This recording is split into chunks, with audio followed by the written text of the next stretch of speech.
స్వతంత్ర భారత చరిత్రలో ఎమర్జెన్సీ ఒక చీకటి అధ్యాయమని ఏపీ డిప్యూటీ సీఎం జనసేన అధినేత పవన్ కళ్యాణ్ అన్నారు.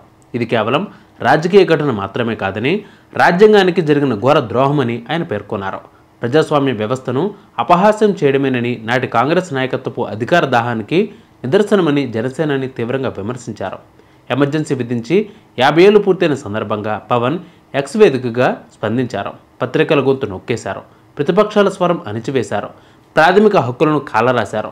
లోక్నాయక్, జయప్రకాష్ నారాయణ్, అటల్ బిహారీ వాజ్పేయి, ఎల్కే అద్వానీ, జార్ఖ్ ఫెర్నాండెస్, మొరార్జీ దేశాయ్ వంటి ఎందరో మహానాయకులను ప్రజాస్వామ్య పరిరక్షణ కోసం నిలబడినందుకు జైలులో నిర్బంధించారు అని పవన్ కళ్యాణ్ గుర్తు చేశారు.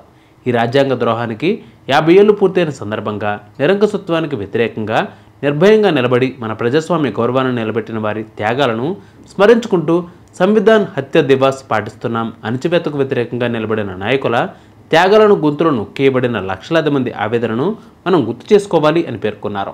రాజకీయాల పేరుతో మన రాజ్యాంగంతో రాజీపడే ఏ ప్రయత్నమైనా సరే ఈరోజు కూడా మనం అప్రమత్తంగా ఎదుర్కోవాలి అని పవన్ కళ్యాణ్ తన పోస్టులో పేర్కొన్నారు.